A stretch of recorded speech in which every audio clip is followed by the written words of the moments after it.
Boa tarde, essa é a nossa disciplina de gestão empresarial com o curso de Engenharia de Controle e Automação.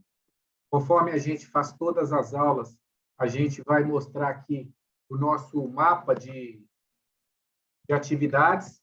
Hoje, dia 14 de dezembro, é a nossa penúltima aula do ano, onde a gente vai estar tendo alunos apresentando aí o planejamento estratégico de uma empresa que ele trabalha ou de uma parte da empresa. E semana que vem, dia 21/12, é o último dia de aula do ano, e com isso nós encerramos duas notas. A nota 1, que é do seminário, e a nota 2, que são das atividades. E aí retornamos no dia 18 de janeiro de 2022, tá bom? Mais 3 aulinhas e já acabamos o semestre. Bom, gente, conforme previsto, cada aluno vai ter 20 minutos para apresentar aí o planejamento estratégico. Pediria que fosse bem objetivo, não precisa apresentar todos os pontos fortes, pontos fracos, ameaça e oportunidade, pode fazer isso de forma bem sucinta, apresentando somente aqueles que tiveram mais relevância. E aí, depois me envia esse trabalho via WhatsApp, via e-mail ou põe no AVA, e a gente vai estar avaliando o trabalho completo, tá bom? Jória, é com você. Comigo, professor? É isso aí, pode mandar lá. Vamos lá, então. Deixa eu tirar aqui.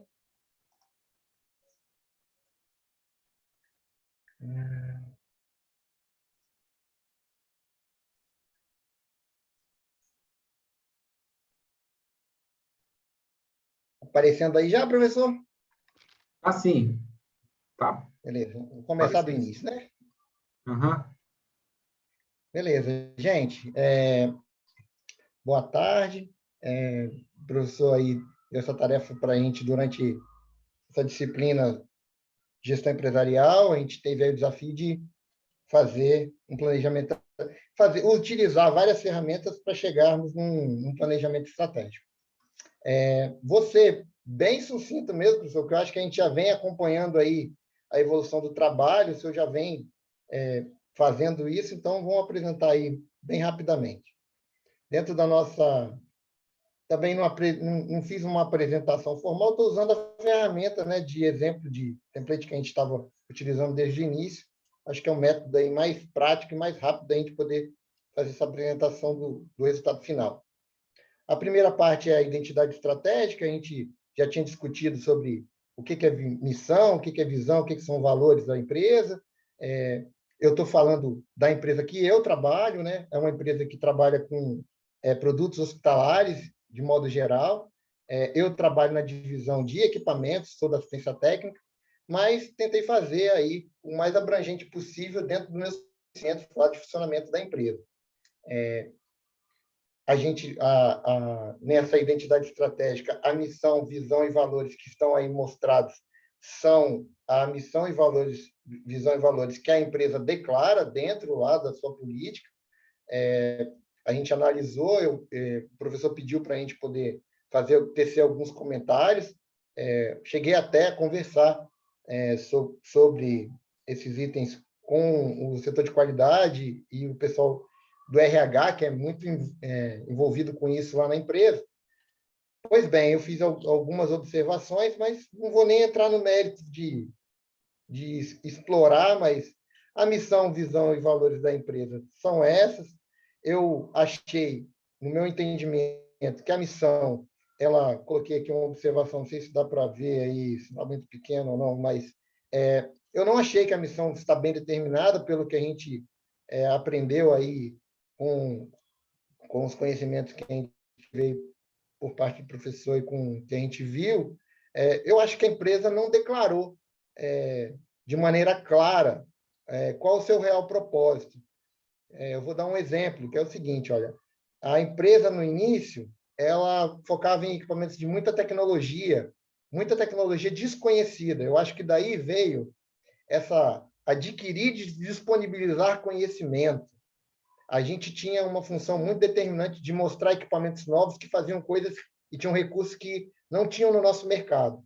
E a empresa, na verdade, se desenvolveu muito por causa disso, por ter produtos que realmente não tinham características similares no mercado.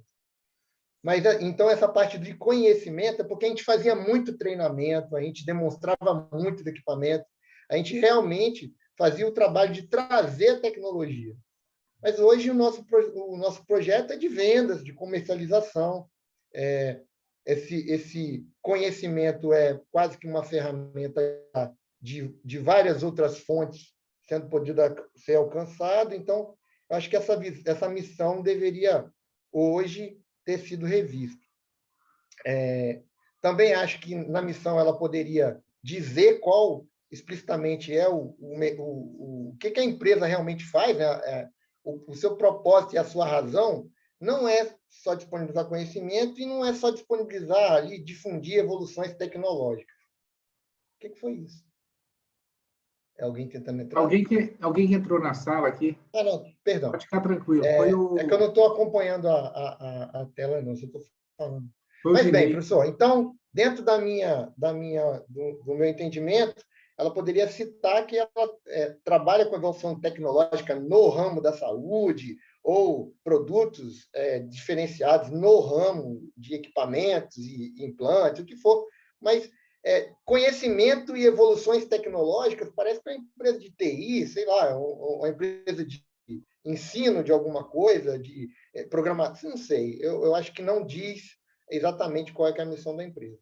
Já a visão, eu acho que até diz, né, olha, quero ser um excelente distribuidor de equipamentos e tudo mais, a gente poderia ter aí, talvez, não agora obrigatoriamente, mas como uma sugestão, ter uma explicitação de uma meta para ela poder atingir. Né? Eu quero ser isso em quanto tempo? Eu vi alguns exemplos desses.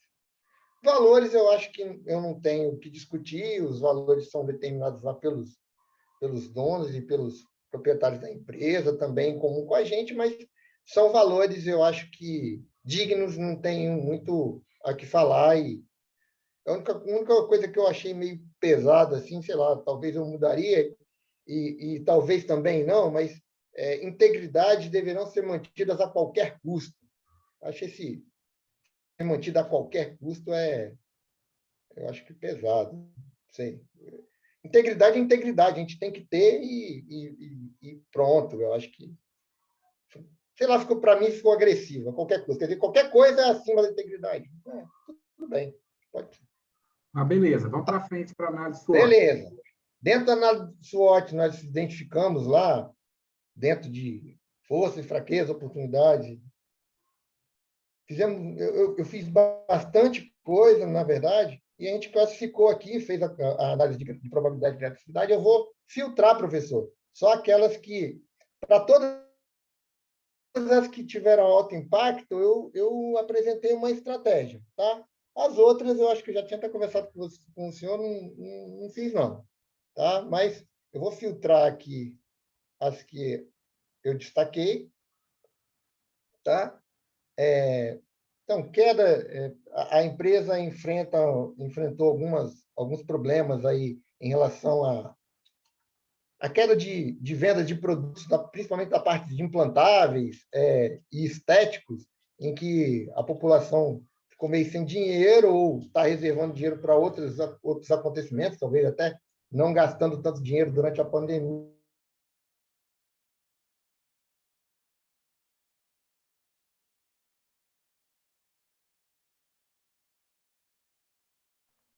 Jório, ficou mudo para mim aqui.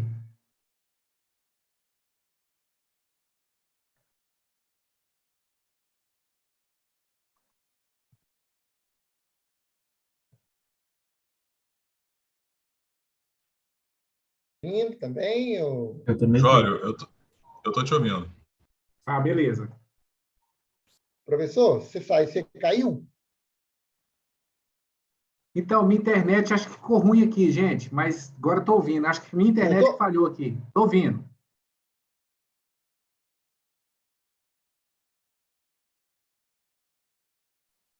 Estão me ouvindo aí?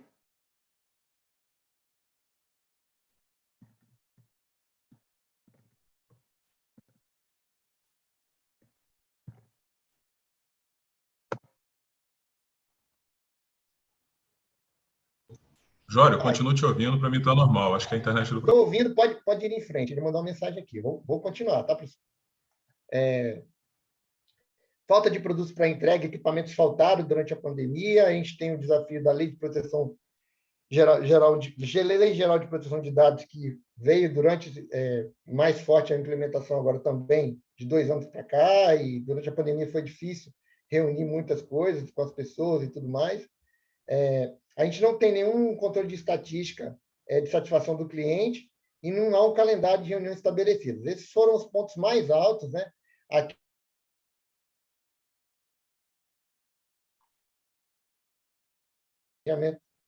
estratégico da empresa, que a gente não tem, não é, ou pelo menos não é de conhecimento que exista, né?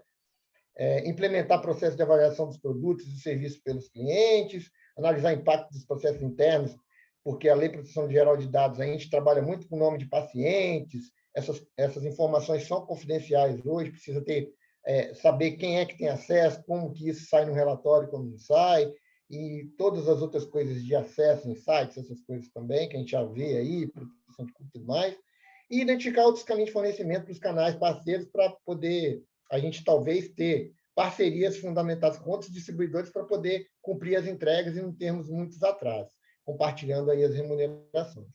Dentro disso, a gente fez um BSC, né? Mencionando aí as 4 perspectivas, o professor pediu que a gente fizesse pelo menos uma de cada dessas perspectivas, que são, dentro do BSE, a perspectiva financeira de clientes, de processos internos e aprendizado, né? Desenvolvimento ali dentro da empresa. Eu não vou ler isso aqui tudo, mas vou falar de uma, por exemplo, aqui. Ó. Então, como a gente tinha uma dificuldade com os produtos premium, a gente deveria garantir o faturamento advindo de produtos de faixa de médio e baixo custo para esse mercado que deixou de consumir esses produtos premium, né? A forma de aferição, monitorar percentual do faturamento em relação dessa classe de produtos com a classe premium, que é a classe que a gente não está conseguindo vender, apurar os custos de entrada desses produtos, ver essa questão de retorno de investimento, né? Quanto custou e quanto que você vendeu, né? Qual foi essa margem que você tem. As ações deveriam ser você olhar para dentro do sistema de CRM da empresa, onde tem essas informações de vendas, quais clientes estão comprando mais, quanto que a gente está perdendo esses produtos, o que está fazendo a gente não...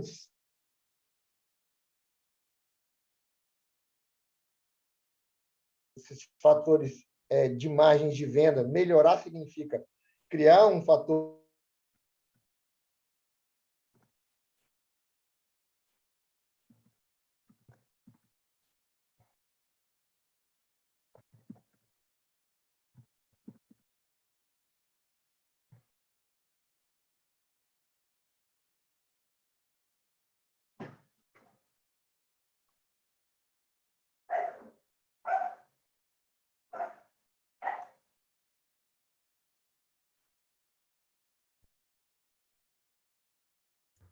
Beleza. Pessoal, Estou gente, continuando, hein, desculpa, professor? a internet está horrível aqui hoje, mas pode continuar, Jório. Estou continuando.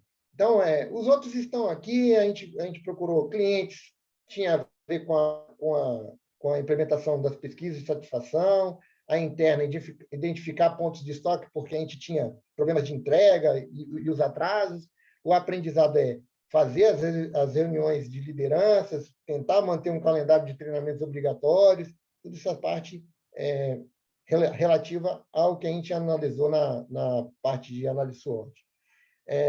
Também não vou ficar entrando em muitos detalhes, mas vou falar da primeira, que, como eu vou usar no 5W2H, eu vou usar essa primeira. Então, essa parte do faturamento, de garantir o faturamento, tentar manter o faturamento dessa classe de produtos, tem aqui as ações, os meios, né, que a gente deveria identificar esses custos e identificar os produtos com melhor relação. Vou passar aqui para o 5W2H rapidamente. Dentro dessa queda do poder aquisitivo, nós tivemos isso como um tipo de ameaça, nós temos que garantir esse faturamento advindo dessas faixas de produtos médio custo, baixo e médio custos, e o detalhamento das ações passam justamente pela elaboração do que a gente determinou de estratégia. Então, para poder saber desses produtos, o que a gente precisa saber? Quais são as oportunidades que a gente teve de comprometimento do cliente, que a gente declinou, quais foram as que a gente ganhou, que são as realizadas, quais a gente perdeu, qual foi, dentro do nosso planejamento, um líder de TI é o responsável por elaborar esses relatórios que não existem. É um líder de TI que faz esses relatórios, faz consulta no banco de dados e tudo mais. Eu exemplifiquei aqui que ele teve um prazo até dia 12/12 para entregar, mas ele tinha que entregar um percentual dessa tarefa até essa data, mas não entregou, para a gente poder ver a dinâmica, né, aqui de como que a gente pode monitorar. O professor mesmo deu esse exemplo, né, da gente, olha, cancela uma data, reagenda, teria que entregar mais 50% até essa data. Essa aqui é a parte dos primeiros 50%, ele deveria entregar o restante da tarefa até o dia 31/1.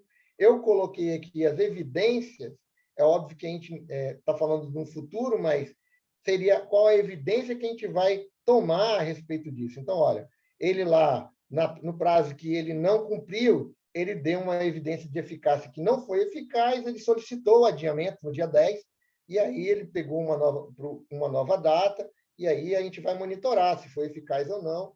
Tal dia a gente vai implementar não. Tal dia a gente vai divulgar essa eficácia e verificar se ele entregou, vai verificar lá se ele mandou o e-mail com cópia do relatório para os setores envolvidos que foram lá.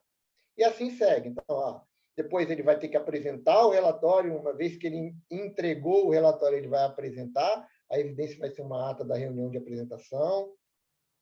A gente precisa classificar para poder saber quais são esses produtos. Alguém tem que dizer quais são os produtos do portfólio, que são os produtos de baixo e médio custo.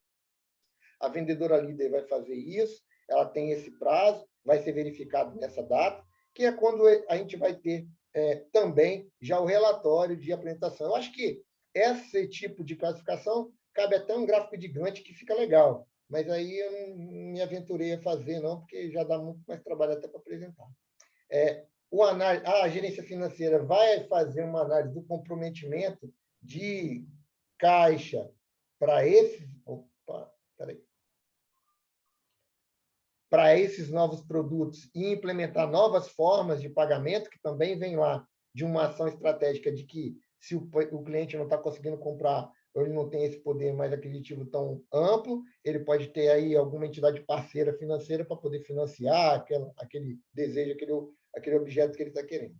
No final, com essas análises todas, o gerente comercial vai pegar e ter que analisar tudo isso que ele recebeu, ele obviamente recebeu todos esses relatórios e as análises anteriores, no final do período, junto com a gerência financeira, faz uma reunião para poder dizer para a gente como é que a gente vai seguir e quais são as proposições finais apresentadas pela gerência.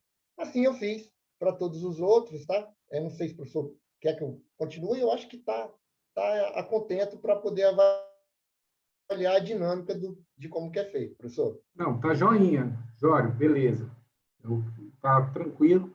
Não, gente, a ideia é essa. Eu vou dar uma olhada, né, se cumprir as fases. Se a empresa tem visão e missão e valores, se vocês fizeram análise, coisa rápida.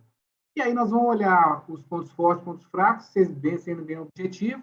A questão dos objetivos, ver se tem um objetivo financeiro, um de cliente, um de perspectiva de processos e um de aprendizado, e depois um plano de ação. Básico é isso. Muito bom, Jório. Alguém tem alguma pergunta para o Jório? Fique à vontade. Vamos lá, galera. Poxa, professor foi bom. Ninguém tem pergunta. Então, vamos agora. Beleza, Jório, manda para mim pelo WhatsApp, e-mail ou coloca no AVA, tá bom? Posto no AVA e mando por e-mail e posto no WhatsApp também, logo na sequência, tá bom, professor? Joia. Então, agora, vou interromper seu compartilhamento, Magno, para o Jório, para o Magno poder compartilhar com a gente aí. Magno, é com você. Beleza. Vou compartilhar aqui. Estão conseguindo ver? Estamos sim. Então, eu vou apresentar aqui. Espera que não sumiu assim aqui. Vou apresentar aqui o planejamento estratégico que eu fiz sobre a empresa que eu trabalho. Nela eu trabalho na parte de processo, então a minha visão é um pouco influenciada pela parte de processo. Eu não consigo abranger muito as outras áreas. Mas, assim, é uma área bem privilegiada porque a gente lida justamente com melhorias do processo. Então, eu tenho contato com muita coisa que dá para melhorar, muita coisa nesse sentido.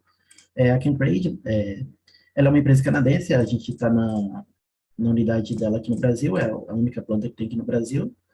Ela não tinha uma missão. A missão, visão e valores, a gente segue a mesma da corporação. A gente não tem uma própria aqui do Brasil. E a corporação não define missão. Aí eu defini uma missão, eu sugeri uma missão, produzir químicos de base a serem utilizados em todos os segmentos industriais. Eu acho que define bem sucintamente o que a gente faz, é porque são químicos de base, não são químicos muito complexos, e a gente só vende para indústrias. Tudo que a indústria, que várias indústrias, todos os segmentos industriais usam como base para os processos deles. Aqui está a visão que a empresa define, ser o melhor fornecedor de produtos e serviços para os usuários de produtos químicos, proporcionando valor que exceda as expectativas de nossos clientes e partes interessadas. E os valores, excelência de operação, pessoas em primeiro lugar, integridade e foco no cliente. Aqui eu fiz a análise SWOT e a análise de contexto e identifiquei no ambiente externo algumas ameaças e oportunidades, no interno algumas forças e fraquezas. Filtrando aqui pelo impacto, para pegar as que mais impactam e tirando as forças. Sobraram algumas aqui, das quais algumas eu desenvolvi objetivos e metas. As ações que eu separei, que mais deram impacto aqui, foi o aumento no custo de descarregamento de sal. O sal é nosso principal insumo, então se aumenta o custo de descarregamento, o custo no porto, afeta muito o nosso processo. Um aumento no preço da energia elétrica, que é a crise hídrica que está vindo por aí, já está aumentando o preço, a gente gasta muita energia elétrica. Hoje em dia, com o preço baixo da energia, a conta mensal é mais ou menos de 4 milhões de reais, então vai aumentar bastante. A retomada de produção da Suzano, que a gente vai ter, que é a nossa principal cliente, ela vai voltar a consumir mais, então é uma oportunidade. E interno, a gente tem problemas com os analisadores, instrumentos de campo, o controle da nossa produção é feito de forma manual, a gente tem muita disponibilidade por oscilação de pressão no nosso header de hidrogênio.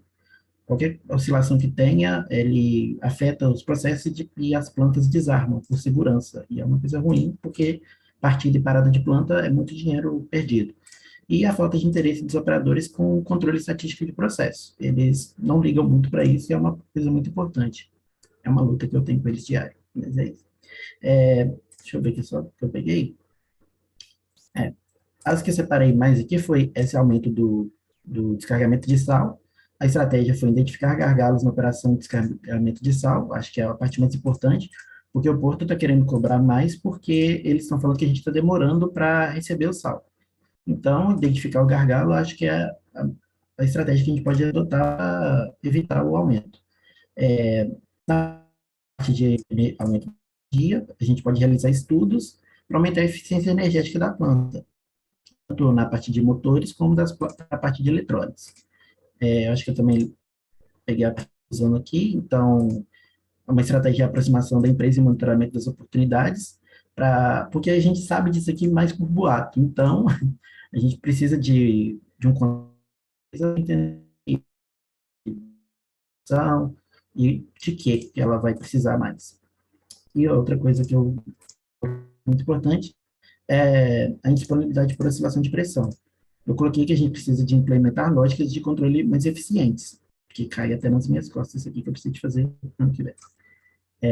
No BSC, eu apontei alguns em cada aspecto aqui.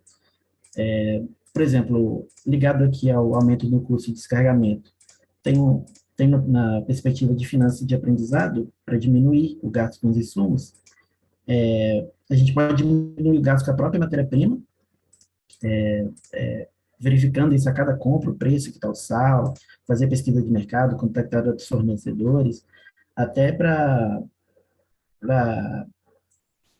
a gente achar outras maneiras de trazer o sal, caso o porto realmente aumente muito o preço. Já teve momentos que a gente teve que trazer via transporte rodoviário mesmo. Às vezes é melhor. Aprendizado, a gente pode calcular o tempo de recebimento. A cada recebimento a gente faz o tempo, identifica os gargalos, como eu disse aqui na estratégia, e para isso a gente precisa contratar uma empresa de cronometria para identificar os gargalos. Isso, inclusive, já aconteceu, a gente teve o descarregamento semana passada, uma empresa acompanhou e vai gerar um relatório para a gente. Finanças, reduzir o gasto de energia elétrica, a gente, faturamento de energia elétrica a cada 15 minutos, então a gente tem uma oportunidade de reduzir o contrato de demanda para 51 megawatts. A gente trabalha com produção reduzida e nosso contrato de demanda, o preço fixo que a gente paga para a companhia, é de 60 e alguma coisa, é muito caro. Então a gente consegue reduzir para 50. A área de suprimentos é responsável por conversar, refazer esse contrato.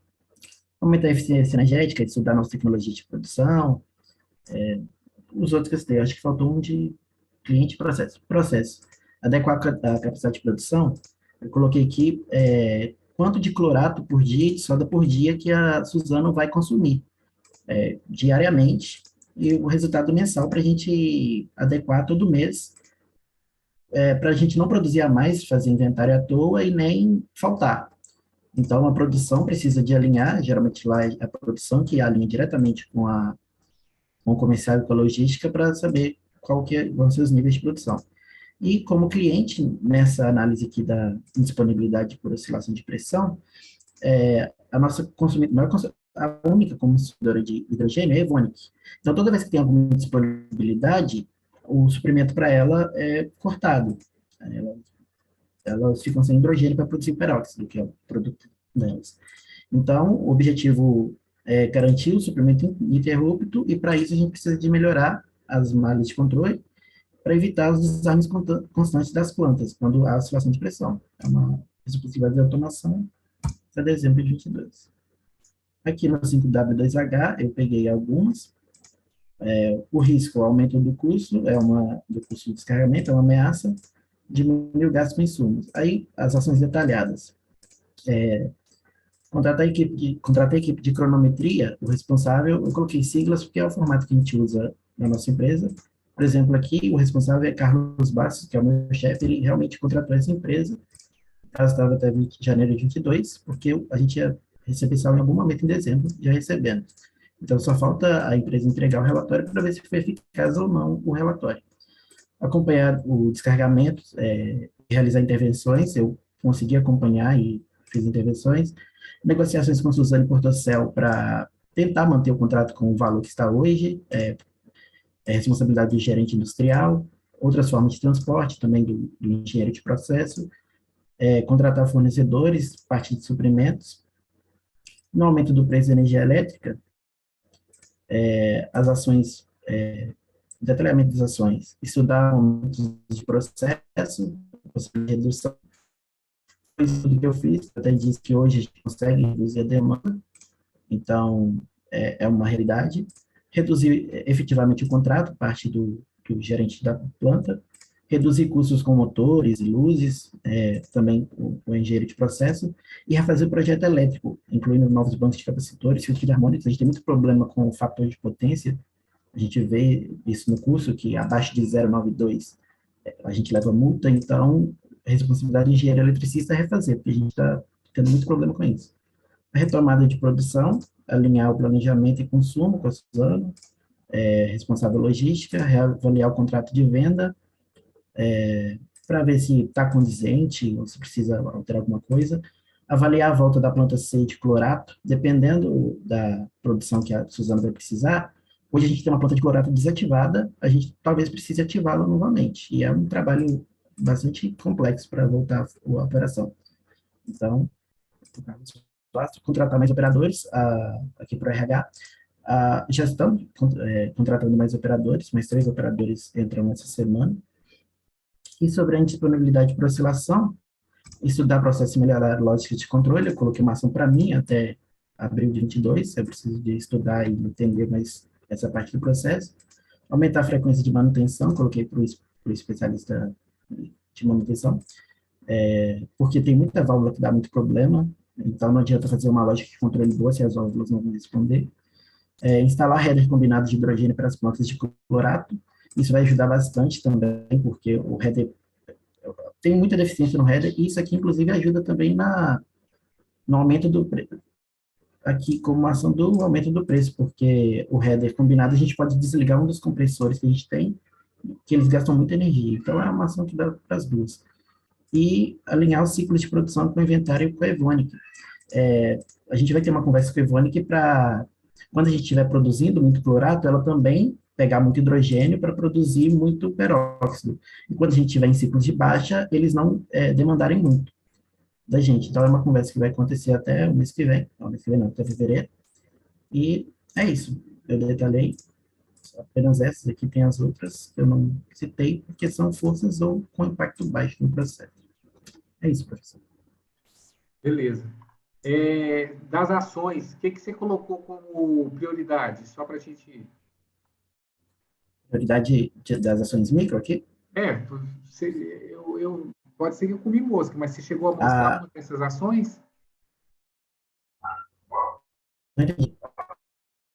Pode ser que eu comi mosca, mas você chegou a mostrar alguma dessas ações? Aqui nas ações aqui, É? eu mostrei isso aqui na tabela. Ah, então beleza, tá jóia. Então tá ótimo, Magno. Beleza também. Alguém tem alguma pergunta para o Magno? O Magno, esse consumo aí de não sei quantos milhões aí é por mês de energia? 4 milhões por mês o consumo. Tem a contrato de demanda também, que já é bem carinho. 4 milhões Rapaz, é dinheiro por, para por caramba, hein? mês. Haja, Cara, haja fotocélula também para esse consumo, né? puta merda, velho. É Cara, muito dinheiro. tá Aqui, bom. só mostrar aqui, só uma curiosidade, o consumo lá agora. Agora a gente está com uma planta parada, uma planta de clorato, ela está em parada geral para manutenção, então a gente está gastando até pouco, mas agora, olha, a última potência consumida aqui, demanda mais 50 megawatts, quilowatts, 50 mil quilowatts, 50 megawatts. Nossa. Rapaz, É é muito, um bairro isso aí, hein? Mais que um é bairro. muita coisa. Caraca, bicho. Tá que pariu. Bom, Beleza. desculpa, era só curiosidade, mano. Mas Beleza, parabéns Magno. aí. Eu vou interromper o seu compartilhamento aqui, Magno. Parabéns, também manda para mim. Vamos na sequência, então, gente. Professor, Oi? eu mandei no e-mail, recebeu, não? Eu Beleza. Não, mandei. eu vou dar uma olhada ainda, Magno. Tá, eu Uhum, confirmo depois, por próprio e-mail que tá eu bom, recebi. Tá bom? beleza. Obrigado, Magno. Então, gente, vamos agora, né? Já que o tempo urge, vamos para o Silvian e depois o Vinícius. Beleza, Silvio? Bora? Tá com você. Vocês me ouvem bem? Como é que está o microfone? Sim, estamos ouvindo. Massa, Silviano. Ok. Minha tela já apareceu para vocês? Tá sim. Ah, tá. Então é isso. Meu nome é Silvian e como naquela apresentação inicial, da primeira parte do planejamento, eu continuei fazendo baseado no setor que eu trabalho, que é uma oficina de manutenção. E como o professor falou que esse planejamento estratégico não precisa ser, pode ser para um setor da empresa, que não necessariamente precisa ser para a empresa toda, no caso da gente que trabalha na empresa muito grande, aí eu foquei lá no setor que eu trabalho. Aí aqui está a identidade estratégica,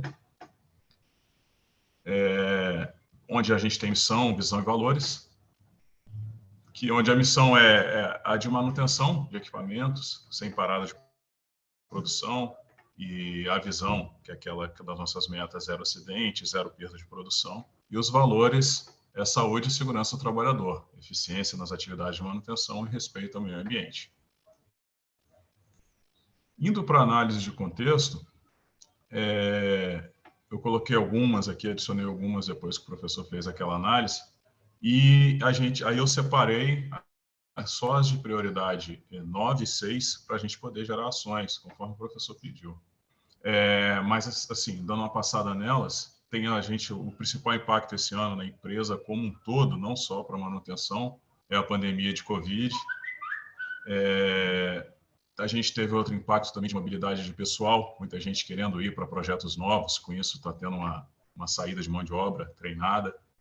Possibilidade de privatização, isso aí já é no amplo mais geral da empresa também. Isso acaba afetando de forma direta e indireta o funcionamento de vários setores, porque como a gente pode traçar, às vezes, algum projeto futuro de melhoria, às vezes com uma insegurança política, uma insegurança geral, isso também afeta a gente. Fiscalização, são muitas leis que a gente tem que obedecer, auditorias que a gente sofre, então também influencia. Até agora que só ameaça, o que eu falei. Condições climáticas interferem na mão de obra. O telefone tocando justamente quando eu estou apresentando. Desculpa aí, pessoal. Aí, vamos lá. Condições climáticas interferem na parte de mão de obra, porque é quando o pessoal está para embarcar, se tiver condições climáticas, pode afetar a troca de turma, como também pode, dependendo da intensidade da condição climática, pode causar problema em equipamentos. Vamos para a parte aqui de forças e fraquezas. A gente tem como força uma equipe treinada, uma equipe experiente. E a gente tem como fraqueza a idade da planta. É uma plataforma relativamente antiga. Isso causa muito defeito de equipamento lá para a gente. Então, uma das nossas fraquezas. Disponibilidade de peças de reparo. Às vezes, por equipamento ser antigo, o fabricante já não fabrica mais peça para ele. Aí, com isso, também torna-se uma fraqueza para a gente, um caso a se tratar. Força, equipe com mão de obra própria. A gente sabe que quando dentro de uma empresa de grande, né, grande tamanho, quando há serviço terceirizado, tende a ter muita rotatividade na mão de obra terceirizada. E lá no nosso setor, na nossa oficina, a gente tem o privilégio de ter a maioria da mão de obra ser mão de obra própria. Com isso, a rotatividade é pequena, então a gente consegue manter a mão de obra treinada. Isso é uma força nossa lá. Disponibilidade de ferramentas para trabalho. Como trata-se de uma empresa de capital misto, pública de capital misto, a gente tem que obedecer algumas leis para compra, para aquisição. Com isso, aí não é tão fácil o processo de compra nosso. Então, às vezes, quando alguma ferramenta muito específica ou cara quebra, demora a ter reposição dessa ferramenta. E outra fraqueza, que essa é uma visão particular minha, mas é que eu resolvi colocar aqui, é a questão de organização. É um ambiente onde, apesar de não ter uma rotatividade de mão de obra, são ciclos. As pessoas passam 14 dias lá, depois passam 20 dias fora. Com isso, não é muito constante, sempre as mesmas pessoas no mesmo lugar. Aí, essa rotatividade de turnos gera, às vezes, uma pessoa guarda uma coisa em um lugar, em outro, isso ainda não está muito bem organizado lá. Eu vejo isso como uma fraqueza. Às vezes você tem um lugar que deveria estar uma ferramenta, uma coisa que poderia agilizar um trabalho, você perde um tempo procurando porque você passou um tempo fora e voltou e já não está naquele mesmo lugar. Isso eu entendo como fraqueza lá. Tá todo mundo me ouvindo? Tá tudo certinho?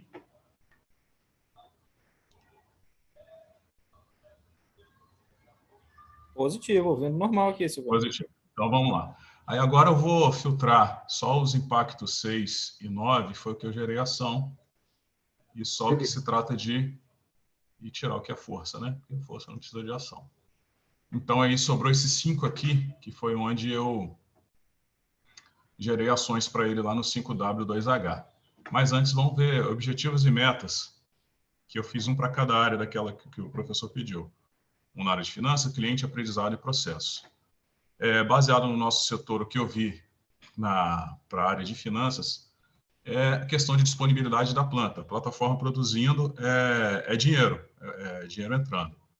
Então, eu coloquei como meta, como algo mensurável, o índice de eficiência de produção, que é 90%, acima de 90% do tempo de planta disponível, entre o total de disponibilidade da planta e quanto que ela vai estar parada por algum problema.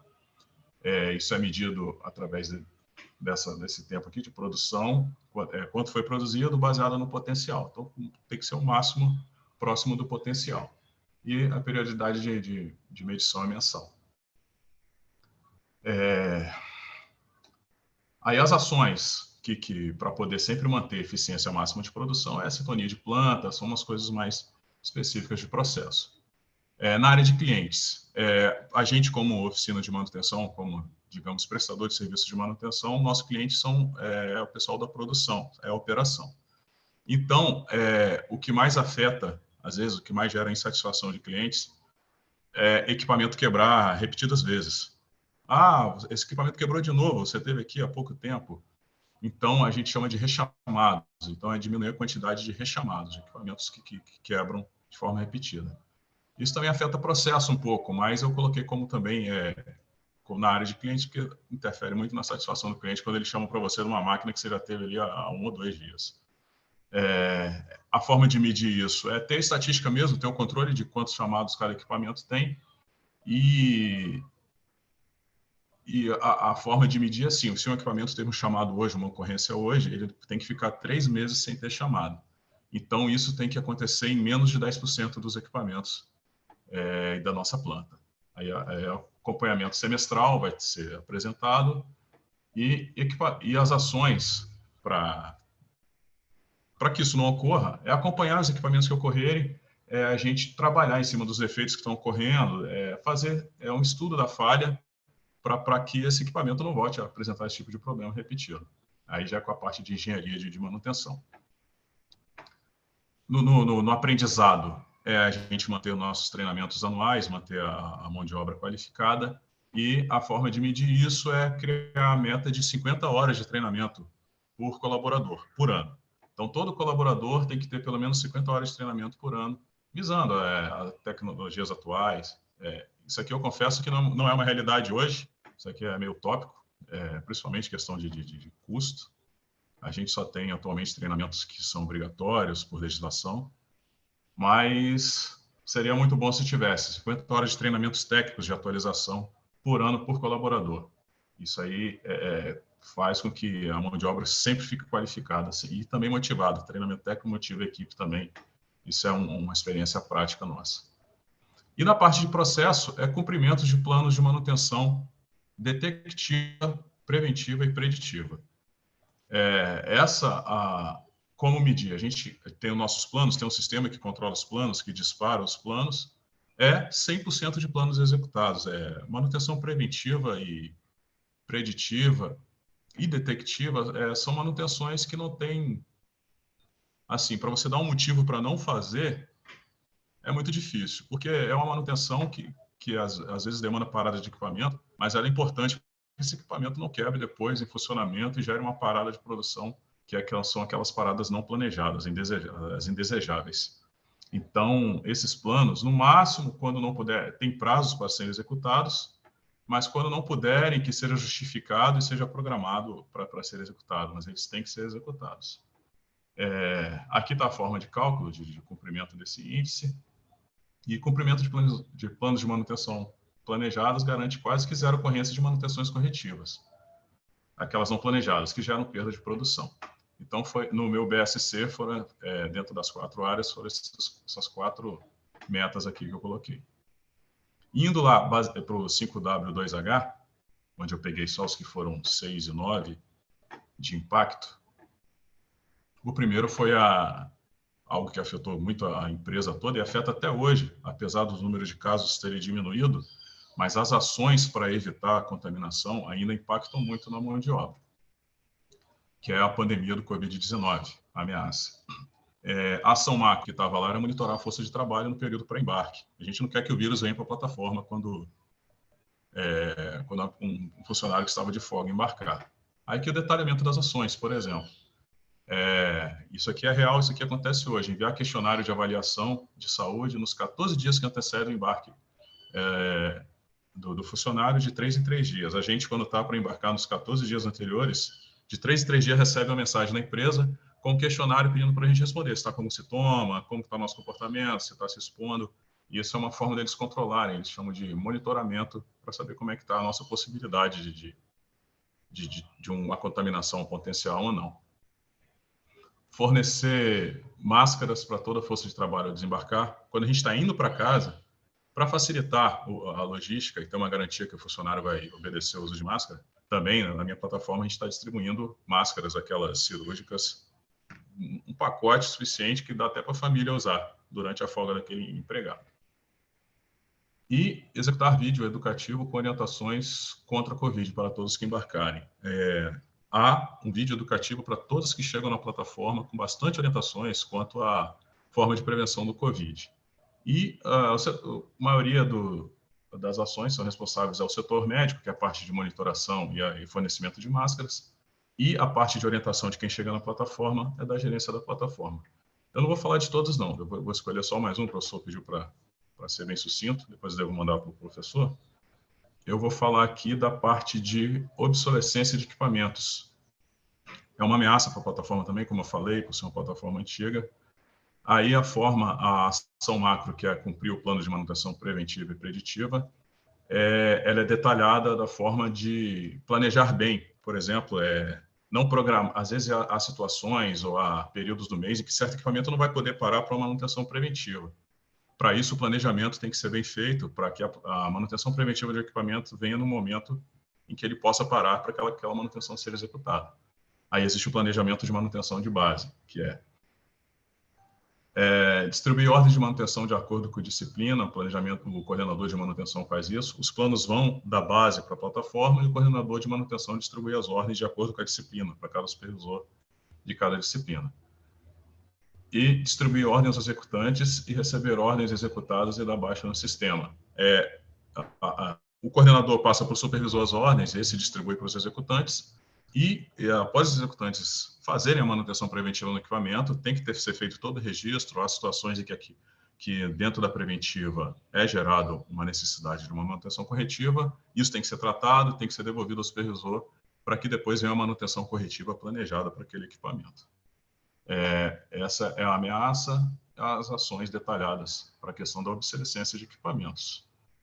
Eu não vou falar todos para não tomar muito tempo, mas se alguém quiser alguma dúvida, quiser mais algum detalhamento, é isso aí, a minha apresentação. Beleza. Silviano, ficou bem completo, tá tranquilo. Eu não tenho nenhuma dúvida, não. Alguém tem? Quer comentar alguma coisa? Silviano, deixa, só por curiosidade, eu não conheço esse termo. Essa manutenção detectiva, só por curiosidade, ela diferencia como? A diferença dela da preventiva, ela é uma manutenção, Jório, que é feita pelo operador do equipamento. É uma manutenção totalmente não intrusiva, é uma inspeção visual mesmo. Um operador, o responsável pelo equipamento, recebe um checklist para ver aquelas coisas mais básicas, ir lá, olhar o equipamento, ver se tem algum manômetro com vidro quebrado, se tem algum funcionamento estranho, alguma frequência menor, ela é feita com uma frequência menor, geralmente mensal, e para detectar as coisas aquelas mais na cara, assim, que o cara só de passar perto, olhar o equipamento, vai ver. As preventivas passam a partir de trimestral, aí sim vai um técnico de manutenção, que vai desmontar alguma coisa, calibrar alguma coisa, aí já é mais intrusiva a manutenção. Mas a detectiva é essa inspeção visual, é para detectar defeitos visíveis. Entendi, beleza, obrigado. É só curiosidade, vou adiantar aí para o Vinícius falar. Tá bom, obrigado, viu? Beleza, tranquilo, gente. Silviano, muito bom. Então, depois você me envia. Já confirme aqui, eu recebi do Jorge e do Magno, ok? Então, vou interromper o seu compartilhamento, Silviano, para o Vinícius. Vinícius? Tudo pronto aí? Tô aqui. Então, vamos embora.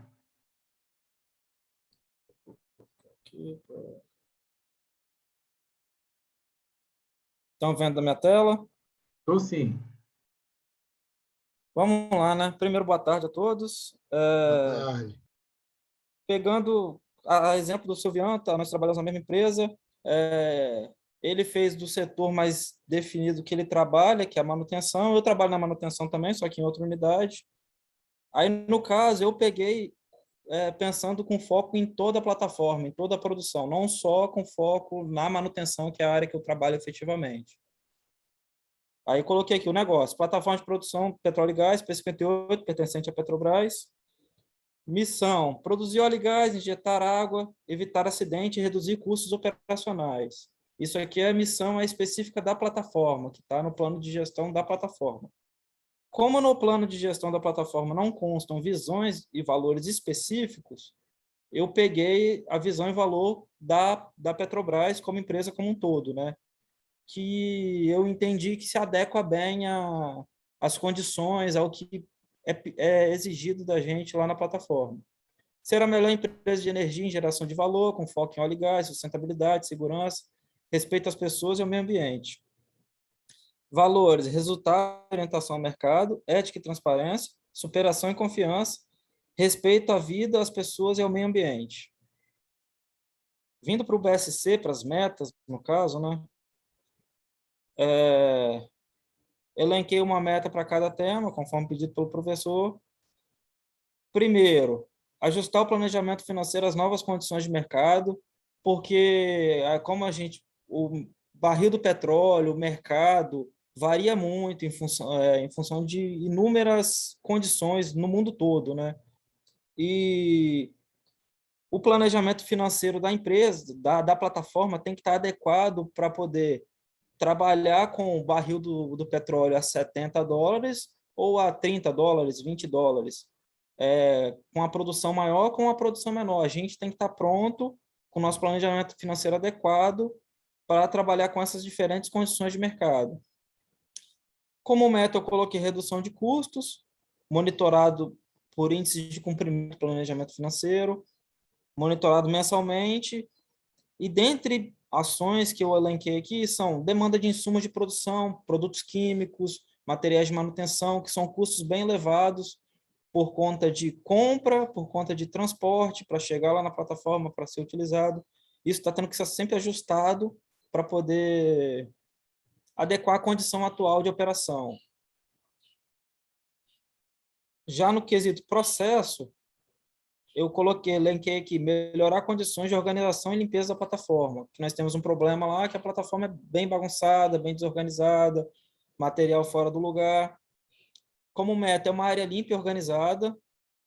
Foi até criado um plano de organização para a plataforma agora recente, faz cerca de 2 meses, que engloba exatamente o que eu estou colocando aqui. Ronda na área, equipes, coordenadores, supervisores, tem um dia na semana que tem que ir lá fazer uma ronda na área geral, elencar pontos que está sujo, que está bagunçado, que tem muita coisa fora do lugar, para a gente poder atacar. Aí tem os mutirões de limpeza, organização de materiais a bordo e a destinação correta de resíduos. E nesses pontos aí é toda a equipe que trabalha e que participa desses mutirões, por exemplo, eu como manutenção, eu tenho que tomar cuidado com o resíduo que eu gerei na minha atividade, um material que eu usei, alguma coisa, alguma sujeira que eu gerei.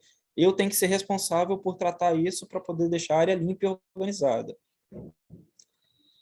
Como aprendizado, eu coloquei aqui, um outro problema que a gente tem na plataforma, que é as condições estruturais dela, por conta de idade, por conta de já é uma plataforma um pouco antiga, vai sofrendo com a condição ambiental, né? Aí, melhoria das condições estruturais da plataforma. Uma meta que eu coloquei é o quê? É difundir com toda a equipe técnicas para preservação de tratamento de equipamentos e estruturas, porque existem técnicas que são primárias, que podem ser utilizadas pelas equipes de manutenção, de produção, de embarcação, para poder amenizar os efeitos dessa degradação estrutural da plataforma. Como uma ação planejada, treinar a equipe e padronizar a atividade de preservação de equipamentos e estruturas. E como meta para o cliente da plataforma em si, a única que eu consegui pensar em encaixar melhor é produzir óleo e gás, é nosso objetivo máximo, né?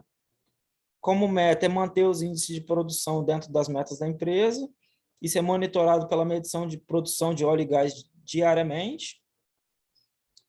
E como ações é manter a equipe focada, treinada, para trabalhar com foco no resultado da empresa, né?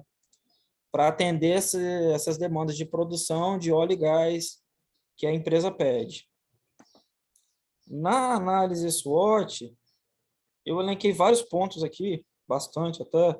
Eu vou falar no caso os que deram impacto alto, grau de importância e risco mais alto e... Deixa eu filtrar aqui, porque ficou bastante coisa. Aí vamos lá. No ambiente externo, uma coisa que está para ocorrer em breve é uma oportunidade, no caso. A interligação da produção, incremento de produção com a interligação de novos postos produtores. Está previsto para ocorrer a partir do ano que vem a chegada de novos postos produtores lá para a plataforma. Aumento no consumo de gás natural para suprir fornecimento de usinas termoelétricas para geração de energia elétrica. Recentemente, fizeram estudos para ver maneiras da gente incrementar nossa produção de gás para poder fornecer mais gás para poder atender a demanda das termoelétricas, né? Por conta dessa crise de energia, de produção de energia que a gente está tendo aqui no país. Uma ameaça que a gente tem, que é bem grande lá, dificuldade na aquisição de materiais, insumos e sobressalentes. Eu vou detalhar isso melhor nas ações do 5W2H. Outra ameaça que vai acontecer, que é em breve, é retirada de postos com boa produção para outra plataforma, que eu vou detalhar também no 5W2H. Como eu já disse, a degradação das condições estruturais da plataforma, queda na produção ao longo do tempo, esses tudo estão com impacto 6 e 9. Eu vou detalhar melhor cada situação dessa. Já no ambiente interno, como forças e fraquezas, nós temos uma equipe qualificada e experiente, uma força, isso, que foi uma equipe que foi bem escolhida lá atrás, no início da plataforma, e a equipe se manteve, grande parte dela, algumas pessoas se aposentaram, outros foram transferidos, mas grande parte da equipe se mantém e consegue manter a condição da plataforma, a produção, em níveis satisfatórios. Baixo índice de acidentes do trabalho. Esse ano a gente está fazendo um bom trabalho com relação a isso, de redução de índice de acidente, de acidente do trabalho, que ano passado foi um pouco mais, ano de 2020 foi um pouco mais complicado, esse ano a gente conseguiu melhorar bastante isso. A dificuldade de manter a área limpa e organizada, como eu já disse, é uma fraqueza nossa. E uma outra força é a equipe com alto índice de produtividade e foco nos resultados. Passando por 5W2H, para as ações, que eu marquei lá com impacto mais alto e as ameaças especificamente, ameaças e fraquezas, um risco, retirada de postos com boa produção para outra plataforma. Uma ação macro vai ser ajustar planejamento financeiro à condição de menor produção, a partir da redução de custos com insumos de produção e manutenção, como eu já disse lá no início, que é uma meta, e avaliar a redução de custos com mão de obra, ver se pode reduzir quadro de funcionários, contratos e outras questões. Responsáveis dessas partes, os coordenadores de bordo, os supervisores das equipes, e da redução de custos, o gerente setorial, o RH e a gestão de contratos. Degradação das condições estruturais da plataforma. Como ação macro, elaborar, planejar e fiscalizar a execução de um plano para correções estruturais, tratamento e pintura de pontos degradados na unidade. Uma das ações é uma campanha de pintura prevista para julho do ano que vem, 2022, que está em planejamento, está em programação, que já promete dar uma melhorada nessa condição. E outra ação é aquela que eu já disse anteriormente, que é treinar as equipes em técnicas de preservação e tratamento primário de pontos degradados. Responsabilidades são os coordenadores de bordo, a gerência responsável pela campanha de pintura e a gerência de treinamentos, RH.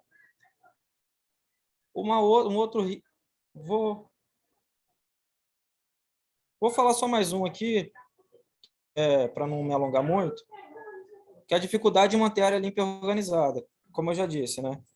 É um plano de gestão de materiais a bordo e tratamento de resíduos. Aí, como ações, triar materiais sem uso imediato e sem programação para uso e programar transbordo, que é o desembarque desses materiais para um almoxarifado em terra. E planejar transbordo para almoxarifado em terra de materiais excedentes de parada de produção. Nós tivemos uma parada recente, no mês de junho desse ano, e ficaram materiais excedentes na plataforma. Aí tem que programar o desembarque desses materiais para não ficar resíduo perdido, bagunçando a unidade. É basicamente isso. Alguma dúvida? Alguma pergunta? Opa, desculpa, eu estava falando, mas meu microfone estava mutado. Não, tranquilo. Vinícius, muito bom também. Gente, qualidade que todos vocês sensacional. Estou com os olhos cheios de água. Se alguém tem alguma dúvida Já aí... podemos abrir nossas empresas, né? É isso.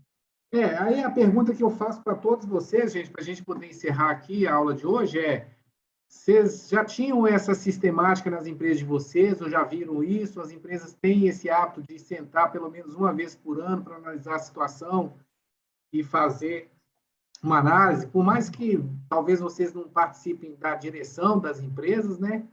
Mas muitas empresas envolvem todos os funcionários, independente dos cargos gerenciais e operacionais, entendeu? Algum de vocês já tinha tido essa experiência? Professor, a gente na Petrobras percebe que na empresa como um todo, ela vai lançando não sei se de 2 em 2 anos, o título de Planejamento Estratégico, aí lança o biênio, 21, 22, 23, 24. Aí lá em cima, nas apresentações para toda a força de trabalho, tem aquelas metas macro, aquelas coisas. E a gente, no nossos setores, percebe os desdobramentos dessas metas. Vai chegando aqui embaixo, vai desdobrando de forma que o que a minha plataforma pode fazer para que a empresa atinja aquela meta. O que o meu setor pode fazer para que a plataforma ajude. Então, assim, a gente percebe, às vezes eu não conhecia exatamente esses termos, acho que o BSC, o Balance de Scorecard, eu já tinha visto em alguma das reuniões, quando eu participava do planejamento de manutenção. Mas sim, a gente percebe, principalmente o pessoal de liderança, de coordenação, participa de muita reunião que está envolvendo acompanhamento de índices e tal. A gente sabe que é desdobramento desse tipo de planejamento estratégico aí, principalmente a parte lá de scorecard também, para acompanhar, para atingir os objetivos. Mas, assim, como eu já participei de planejamento, vendo essa planilha, eu associei algumas coisas a algumas que eu já vi. Muito bom. Mais alguém quer compartilhar com a gente aí? Eu trabalho numa empresa familiar, a gente sofre algumas dificuldades aí, entendeu? Eu acho que as ferramentas existem, não fica muito claro para a gente lá na parte de liderança, de coordenação, esses objetivos tão detalhados como a gente viu aqui, que seriam necessários fazer. Eu acho que falta transparência para apresentar para a gente, existe e a gente não sabe que existe, ou realmente não existe.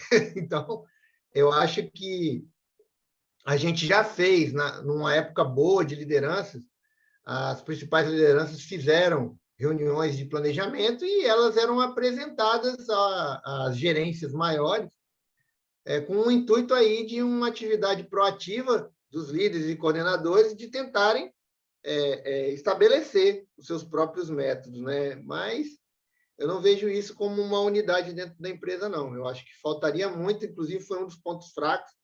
Hoje a gente não tem uma agenda determinada para poder analisar e nem verificar esses índices em uma parte. Cada coordenador, cada líder faz isso individualmente e torce para que todos estejam fazendo e criam aí as suas ferramentas. Eu tenho meus índices, eu tenho minhas metas, sejam de processo, sejam de finanças, a gente tem um setor que gera diretamente faturamento, né, que é assistência técnica, e assim a gente vai levando. Eu acho que valeria muito a pena envolver os líderes e essas pessoas dos setores para poder tentar desenvolver esse projeto para cada ano, pelo menos. Uhum. Beleza. Bom, gente, então a gente vai ver que essa é a forma que as empresas têm aí para fazer o planejamento estratégico, né? De estar verificando constantemente o ambiente, seja interno e externo, e estar sempre fazendo. Então, muitas vezes a gente acha que o cara dorme e acorda com ideia, né? O dono da empresa. Mas não. Tem essa parte aí, as empresas que realmente têm isso, a chance delas estarem preparadas quando acontece, né, as mudanças no ambiente, normalmente elas são mais bem sucedidas, né? Agora, com a pandemia, a gente viu isso aí. Claramente, empresas que da noite para o dia viraram a chave e já estavam trabalhando normal. Outras que ficaram ainda um tempo apanhando, né? Mas é isso aí. Espero que contribua para vocês aí. Então, semana que vem finalizamos com os últimos 4, né?